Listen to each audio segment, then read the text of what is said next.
De leur côté, les femmes leaders pour la paix et la sécurité en Afrique francophone multiplient les actions en vue de promouvoir la paix, notamment au Gabon. À cet effet, elles se sont rencontrées, elles ont échangé récemment sur notamment la résolution des Nations Unies portant sur la sécurité et la paix en Afrique. Plus de précisions avec Jean-Augustin Zengui et Jean-Pierre Moussami. Avec pour mission majeure la recherche et la préservation de la paix, l'ONG Démocratie au féminin, réunie dans le cadre de la résolution 1325 adoptée par le Conseil de sécurité des Nations Unies et ratifiée par le Gabon, entend mettre sa pierre à l'édifice pour la recherche de la paix au Gabon. La résolution 1325, peu connue mais qui mérite d'être vulgarisée au regard de la situation politique difficile que traverse notre pays. À l'issue de tout ce qui s'est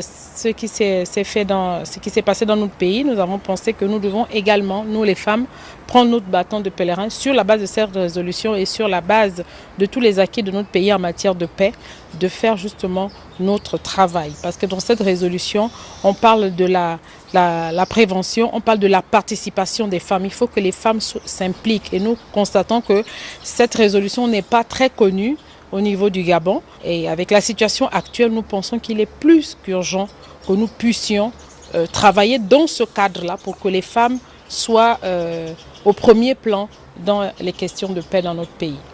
Pour cette paix qui est une affaire de tous, le réseau des femmes leaders pour la paix en Afrique francophone entend batailler dur pour préserver ce bien précieux. Ici, nous sommes en train de négocier et voir dans quelle mesure nous pourrons atteindre le maximum des femmes de tous les camps politiques pour comprendre qu'aujourd'hui, peu importe l'appartenance politique, la première des choses, ce que nous devons d'abord préserver, c'est la paix. Mieux vaut préserver la paix pour que nous puissions bien garder nos enfants, nos familles, vaquer à nos occupations.